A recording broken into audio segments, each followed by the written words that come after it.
the way we think, the way we move, the way we manage our stress, and what we put into our mouths really determines 80% of chronic disease outcome.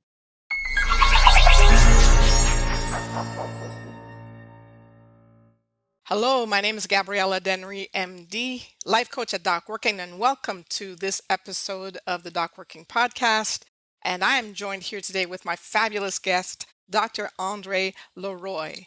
And so, Andrée LeRoy, we're going to talk about so much today about your journey, your path in medicine, and your practice as an integrative medicine specialist, but you also bring a different twist to that.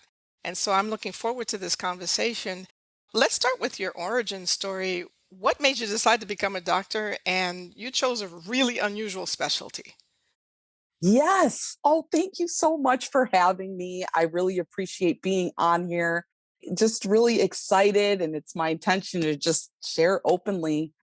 I really fought going into medicine for some time. I finished my undergraduate after becoming pre-med, and I remember several conversations because I come from a physician family with several physicians like, don't do it. This is not the way to go. Try something else. Managed care is killing us. And I did. I did just that. I spent some time working for Morgan Stanley in finance. And what I found so surprising is whenever the market went down or up, that would determine everybody in the office's mood. And I just thought, we can't take this situation so seriously. I did research in a laboratory, but being as though I'm a people person, I just missed being around people, connecting with people. I was mainly just focused on my molecular biology research.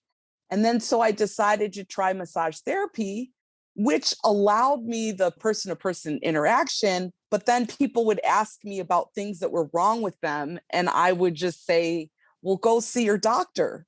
And so I realized out of a process of elimination, this was the path for me because it would allow me the depth and the vastness of experience of service, of science, of compassion, of healing. And I thought about other things like, oh, maybe I'll become a chiropractor or I'll become a naturopath. But I knew, having come from an international background, that I wanted to be able to serve in other places.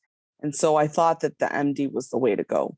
International background and serve in other places, because I hear service from what you're saying as being a big thing for you, and that why medicine and international endeavors?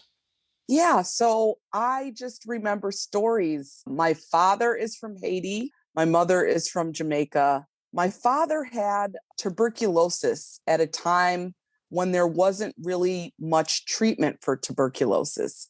And I recall him sharing how at that time people used to have to go to a place in Haiti called a sanatorium.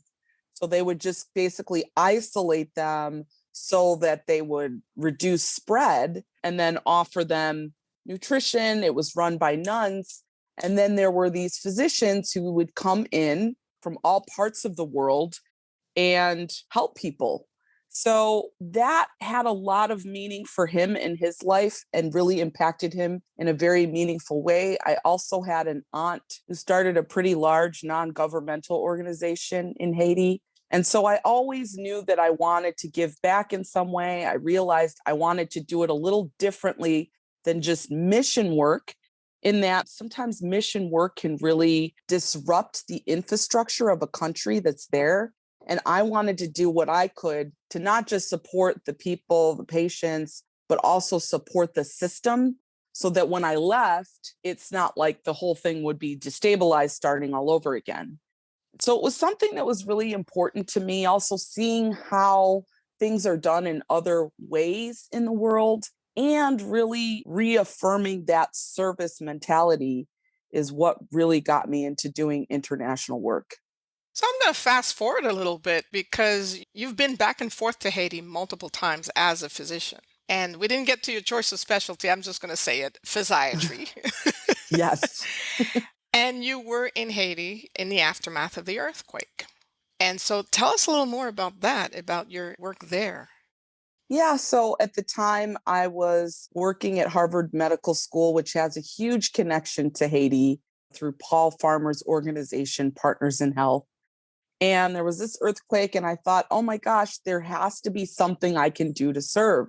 And there has to be a way to really support these people. At the time, I was thinking, oh, they need surgeries. But then I thought even further, but who's going to help them after the surgeries are over? And so I talked to my chairman, and interestingly, he was planning to go to Haiti, but had a lot on his plate. And so he sent me to really scope out the situation. And from there is when I realized I needed to commit to something more.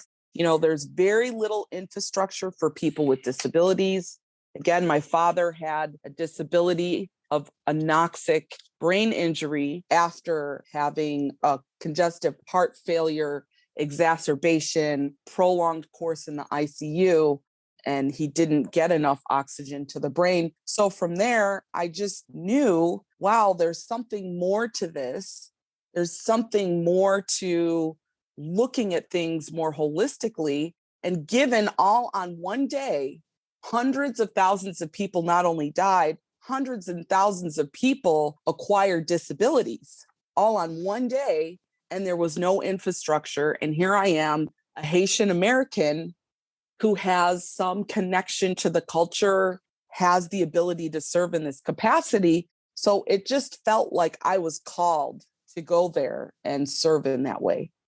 I mean, you're coming into a country that, as you said, the infrastructure, whatever little infrastructure there was, is completely destroyed as a result of the earthquake. And you're coming into a situation to help people with disability because, yes, there's the immediate aftermath, and then there's the time right after. What happens to amputees? What happens to their ability to function moving forward? So, how did you see your service? Like, how were you able to serve in that capacity as a physiatrist coming from Harvard? So, I've always in medicine been a trailblazer of an atypical path. So I told my chairman, I said, listen, we need work in global health. Disability is not just here in the United States. And there are lessons we can actually share between our experience here in the United States and Haiti and vice versa. There is a whole recovery phase that occurs. And I learned so much from being there that those skills I then brought back to Harvard with me. And one of the things that we started with, because there was no infrastructure, was a community based foundation. At the time, the roads weren't completely paved. And so you had to reach people, and so we developed a team rather quickly of community health workers, taught them about exercises, taught them the basics, and they would be the eyes and ears and go out into the communities. And we would do outreach there, gather cases, figure out what their issues were, what are your problems, what are the biggest challenges that you're facing, and then work on solutions from the bottom up instead of the top down. So it really taught me so many skills that I would never have as a physician had I not had this experience. I spent 6 years of traveling back and forth every other month. So I do a month on service in Boston, and then I'd go to Haiti for a month. And then I do another month in Boston. And I job shared with another physician who had a global health project in Eritrea and Ethiopia, and his wife lived in Italy. So we kind of shared the same position and we made it work. And it was something incredible. And so sometimes, if you're allowed in academia a little bit more freedom to really work a little outside of the box, this was actually a lot outside of the box, but it ended up being a win-win-win for everyone involved because we got to share a level of expertise. We got to learn a level of expertise that we wouldn't have had we not been partnering with the public health system. And then it was these shared ideas that created something even better than what we could have done before, both in Haiti and in the United States. I can spend the next 2 hours talking to you about this because this is kind of like, wow, this is amazing. And I love what you said about that it's not just North America taking information and resources to Haiti, but is what we can learn from the experience in Haiti and what the community teaches us. about our function as physicians, as service providers. And we're not just there to teach, we're there to learn. And so I think that that is just an invaluable point right there. So I'm going to fast forward again, because then how do you tie this into what you're currently doing? Because at this point, you started in physiatry, but it took you Yes. to community work, to international work, which is what you said your intention was before going to med school, that you wanted the Hmm. ability to kind of travel and to serve in different parts of the world and to learn from different parts of the world. And now you are establishing or have established an integrative medicine practice, still work in physiatry. How do all these pieces at this point in your life, Andre, combine, do you think? Oh, it's all about integration. So I've always been interested, which is how I ended up in physiatry, in looking at medicine from a much more holistic perspective. And for me, the most holistic of the allopathic fields was physiatry because we take an interdisciplinary approach. Yes, the physiatrist leads the team. I get to collaborate with all different specialties and we work together towards restoring function. So to me, it was the first model that I saw. Like family medicine has a similar biopsychosocial model where we weren't as focused on the diagnosis and, oh my gosh, he has an anoxic brain injury. That's it. No, life continues after that. Life continues for people who've survived cancer. How do you thrive after cancer? What if you don't succumb to it? You survive and then you thrive.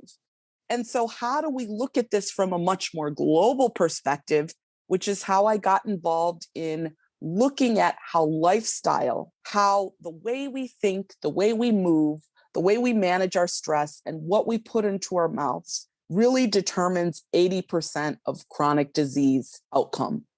So, how can I work with people similar to what you do as a coach, but also keeping my doctor's hat on to support people in their journey of changing their habits, of looking at things more holistically, of growing in their consciousness and their mindfulness? It was all a part of the experience. And I think one thing I can say about the Haitian people, they are a very spiritual people, very grounded in whatever the belief, whether it's Catholicism, Christianity, other religions, whether it's the traditional African religions that they brought over. They are very much steeped in consciousness and understanding there's a power greater than themselves at work. And so it felt very true to myself, although it may not initially seem as aligned with traditional medicine, to bring this element because it's such an important piece in most people's lives as far as how they manage or deal with situations. They often look to what is the silver lining. And in physiatry, we deal with lots and lots of devastating injuries. And I noticed there's some people that can take the experience, use it for their good, and then move forward. And then there are other people we notice that really don't do as well with it. They kind of just flounder for long periods of time, which is also understandable. But I really wanted to understand what sets those two apart. And for me, it came down to consciousness and how someone develops, how someone grows, how they take experiences that happen to them as being for them. And so, what I decided was the best way I could be of service and of help to my patients and to myself was to look at things much more holistically. And so, I decided to get a degree in spiritual psychology. I'm familiar with what you're talking about, but for our audience, I want to make sure that it's clear to them, because we're looking at spiritual psychology. But there's one thing that you and I talked about before this podcast, that it's very difficult to have a progress in a client if you're not looking at yourself, because it's not just people who are looking within and, dig into that mindfulness, dig into a spiritual belief, dig into a connection to something that is bigger than themselves. And you notice the difference between those who do and those who may or may not, or who get lost in the story, as opposed to reaching for that silver lining. I'm not saying it's bad or worse, either one, because we all go through these stages whenever dealing with chronic illness, especially with an injury. I could imagine the kind of injuries that you've had to deal with as a physician, as a physiatrist specifically. But the notion that in order for my patient or my client to get better, if there's a stuck point, I got to be willing to look at me. And so I'm wondering, is that what you mean by spiritual psychology? Yeah, spiritual psychology is the psychology of the psyche. So, our psyche is really our truth. It's the beliefs that we carry that we utilize to help us manage life and the world. And if we've ever been brought up or taken on limiting beliefs, then we will be limited in our solutions. And so, one of the things I do feel is really, really important as a physician, stress management is an experiential course. We learn firsthand how to deal with stress, but we're never given the tools of how to really deal with it from a more conscious level. And so it became really important to me to get this training, not saying that everybody has to go and do that. Why? Because I can only be as helpful to my patients as the level of growth that I have incurred within myself. You see it all the time in physicians who've never dealt with death on a personal level and then go through that experience of the death of a loved one. They have a different level of compassion, of experience, of support to offer, just like a pediatrician who's never had kids versus once they've had them, their counseling will be different. We've studied this. Numerous studies have been done that physicians counsel on what they do. And so, in order for me to be as supportive to a vast array of patients, I have to be willing myself to adapt habits, to adapt ways of being, to be in a growth mindset, and to continue to grow not only in knowledge, but also grow in who I am as a person, the kind of legacy I want to leave on the planet, the kind of depth of service I want to have for others. And that can only occur if I am doing the work myself. And so in doing the work myself, I can then facilitate a container or an energy or a space for healing to occur. I am not necessarily the healer in that sense. I am a facilitator of someone else's healing. The same way metoprolol or Lasix is the facilitator of healing for somebody who's going through an exacerbation of their congestive heart failure. Stay tuned for more from today's guest after this important message from Board Vitals. Preparing for your board exam or looking for a quick and convenient way to earn CME? Study for your board exam and fulfill your CME requirements with Board Vitals. Board Vitals is the leading online board review platform with question banks and CME activities available in more than 50 medical and healthcare specialties. Board Vitals questions are loaded with detailed explanations, reference materials, and evidence-based rationales. And now you can take your studying on the go with Board Vitals mobile app. People who use Board Vitals question banks have a higher pass rate by 9% from the national average and an 18% reduction in study time. Board Vitals has helped more than 400,000 practitioners pass their board exams. They offer a free trial for all their question banks, and they offer a 100% pass guarantee when you sign up for a subscription of 3 months or more. Sign up today and get a special discount for being part of the Docworking community by using the code Docworking10. That's DOCWORKING and the number 10. That's a 10% discount code just for being part of our community with the discount code Docworking10 for boardvitals.com. That's BOARDVITALS.com. So, what would be, let's say, a patient example, if you can share, Sure. about what you mean about bringing all these pieces together, not just the technical stuff, the medical stuff, the prescriptions, et cetera, but at the same time, that kind of more, I'll say the word, more spiritual Yeah. connections and mindfulness Yeah. and consciousness. Yeah, because it doesn't have to be a taboo term. I think people hear that word and they get nervous and scared, especially people in medicine. They don't want to offend anybody. But we're not talking about religion. We're talking about spirituality, which is much broader. It can be just believing in something greater than yourself, believing in the greater good of humanity, believing in, for some people, it is God. For some people, it's the universe. For some people, it's their collective community, and the sum of that being greater than what's done in solo. But I'll give you an example I had this week, actually. Young woman was pregnant and got COVID at her baby shower, unfortunately. She was 7 months pregnant at the time, was in the ICU, had a C-section. So they delivered the baby, was on ECMO for 4 months. And then following, they tried and couldn't get her off until she received a lung transplant. So she had bilateral lung transplants, young person in her 30s. And I just remember meeting her for the first time. I'm like, wow, this woman is a real survivor. And she talked to me about the fact that she didn't even recall having had a baby, but was told that she had one. So she had some retrograde amnesia from some anoxia, which is lack of oxygen to the brain. And so we were just talking, and she's like, I can't do anything. I can't move my arms. I can't move my legs. I said, yes, that is very true. And a week ago, you and I couldn't even have this conversation. So can we, just for this moment in time, I know it's hard because you're so used to what you could do before. Can we, for a moment of time, take an attitude of gratitude? And that was her homework for me. I give people homework to do when they're at the rehab hospital, is to focus on 3 things that she noticed that she was able to do that she couldn't do the week before. And she's like, oh, I took a couple sips of water.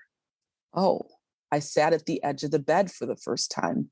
Oh, and so it took her just out of the spiral of negativity into this possibility. And I said, if that's possible for you in a week, you have 8 weeks here. Imagine what can happen. And so fast forward to 2 weeks later, she's holding her baby for the first time. When before she had compartment syndrome, she couldn't move her arms. She is holding her baby for the first time. And so it was just incredible to witness the evolution. And to now we have these very in-depth conversations where she shares very openly about, how challenging the situation is, but how grateful she is to be alive, to be able to witness, to be a participant, and how it's given her this attitude of gratitude coupled with her waking up to all these different possibilities has taken her into such a deep space of appreciation for herself, for her family, that she would have never had. And it's not to take away the fact that this was really tragic, that she had to go through this experience, but she is here, present, able to raise her child. Yeah. Isn't that the wonder about these kinds of situations, is that oftentimes it's not a solution. It really is just kind of reframing what a person thinks about a situation. It's the same circumstance, but looking at it from a slightly different angle. And sometimes it's really just little, really, really, really slight. And that slight difference makes such a massive impact. And I was talking to a friend of mine who also went through a pretty significant incident in her life a few years back, was in a coma for several weeks and finally got out of the coma. And she still has those moments where it's like, I don't know what happened. Why am I here? Why am I here like this? And I said, well, instead of talking about what happened before, why don't we call it your transformation? That you went through Mm, a transformative moment. And yes. so to be able to say just that change in vocabulary made a big difference. Simply because, okay, my transformation, I'm not the same person I was yesterday. I'm a different person today, and that's okay too. So I appreciate what you just said because I can relate to that 100%. What is your transformation? That's a beautiful story. Thank you for sharing. But you had a massive Yeah. transformation yourself, my friend. And the fact that you could not only relate to this young woman and her double lung transplant, but you've also shared in another podcast that I saw you on about your experience with COVID and that Yeah. it hit home very, Oh, very, yes. Very, very, very much so. yeah. So I was a long hauler before we knew what a long hauler was.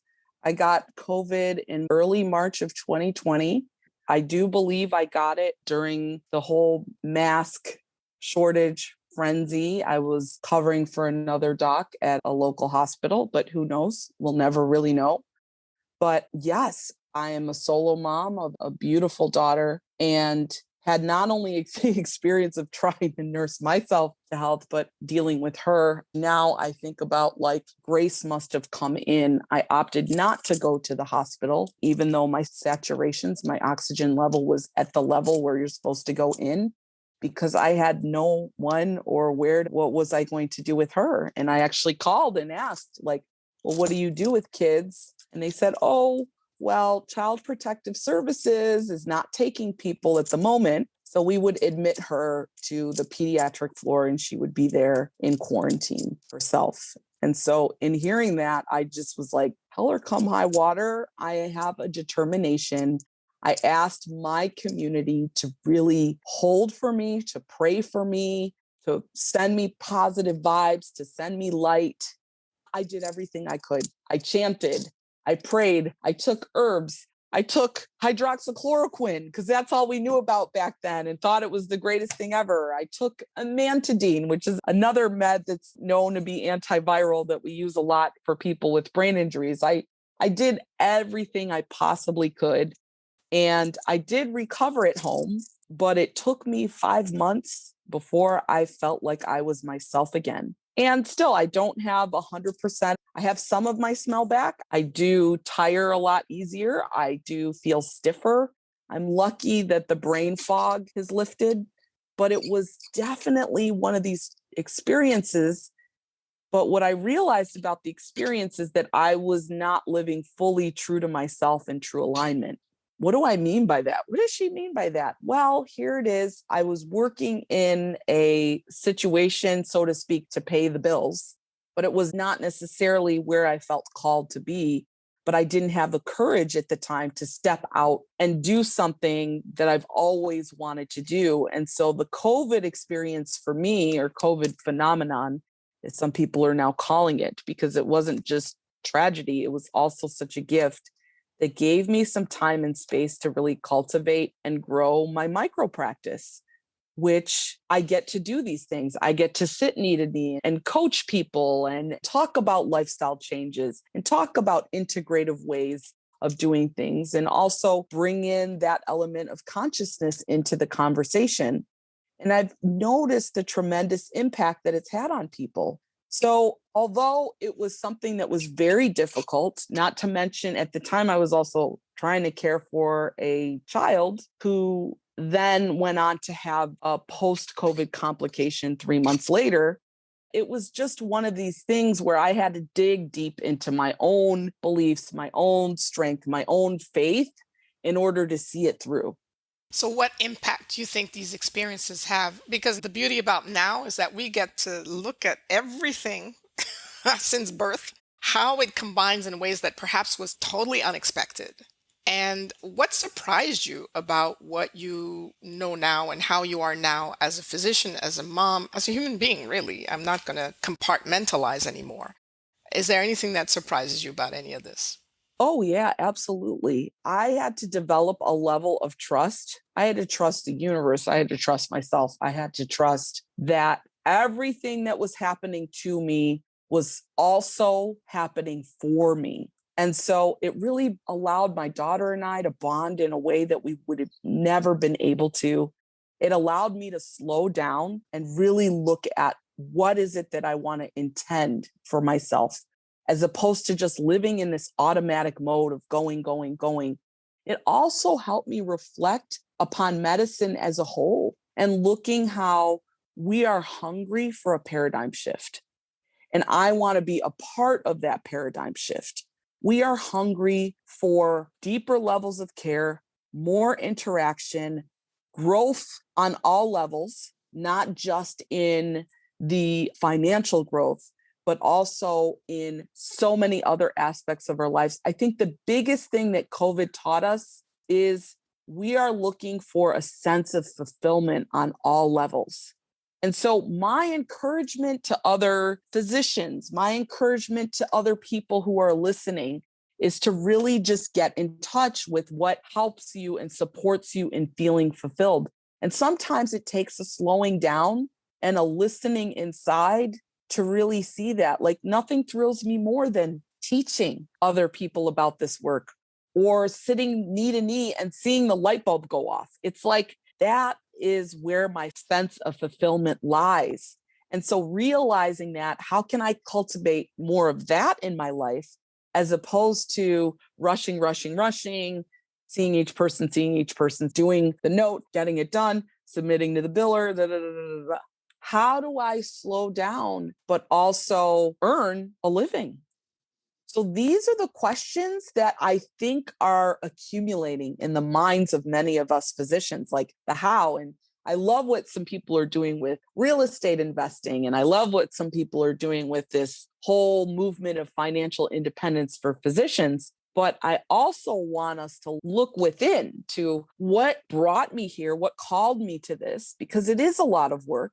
And can I get in touch with the moments that bring me the most richness in my experience? Not just the accomplishment and fulfillment, two totally different things. Yes, we're a very accomplished group of people, but in many ways, the pandemic highlighted how deeply unfulfilled we are currently feeling in our profession, and it's time for a shift. So what do you envision?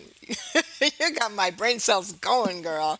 I would love to see that this level of growth, just like we grow in knowledge of science, that even in our training, I feel like a lot of us had to suppress our emotions, suppress our wants, our needs, our desires. I misinterpreted the Hippocratic Oath. I thought it meant I had to deny myself in service to my patients. I went back to read it again and laughed because he talks about needing to take care of ourselves in service to the people that we're serving. And so how do we bring that art back to medicine? How do we bring this consciousness into the conversation and into the training of physicians as healers, as those who facilitate not only the science and the treatment, but the healing that's so desperately needed. And so I am looking forward to seeing what comes forward. I hear a lot of people, I need to ditch, I need to bail, but I'm actually looking forward to seeing how, as you use the word, this transforms. Sometimes we got to transform from a place of pain and struggle. And so how can we use the pain that we've all witnessed, experienced as energy towards the transformation of our field? Wow. Again, I could spend another day talking to you about this, but we are going to wrap it up. What is next for you, Andrée? So a lot of beautiful things are happening. So I am continuing on in this conversation, one being a wellness retreat for professional women who would like to really look into this more deeply and explore more deeply how they can heal and transform. More workshops, because I love to teach and learn and grow as a group, continuing on in my micro practice and seeing how that evolves, and also coaching other physicians who are interested in learning how can I do things outside of the box that allow me to feel more fulfilled and still earn abundantly. So I'm just really excited. I'm really grateful to you, though, for allowing me to share. And thank you for doing what you do. Thank you for being of service in this way. I appreciate that. Thank you for being so open in your sharing. I think this has been a brilliant conversation. Thank you so much. We have something really exciting at Docworking that we want to tell you about. It's called the Docworking Thrive Subscription Membership. And it's almost a little bit like burnout insurance. If you don't need that, you just want another way to know how to thrive, this is it. This subscription includes weekly video tips delivered straight to your inbox, exciting small monthly group coaching sessions where you actually have access to be coached by one of our top coaches at Docworking. You get access to virtual courses, including STAT, Quick Wins to Get Your Life Back, a leadership course called A New Era of Physician Leadership, and another course called Communication for the Win. All of these courses are delivered virtually, so you can do it on your own time and with your own schedule. And you also will have access to 24/7 private Thrive Physician Facebook community. all of these different features come to you as part of the subscription. It's an incredible value. We are so excited for this community. Don't wait. Go right now to docworking.com to find out how you can sign up for the Docworking Thrive subscription membership.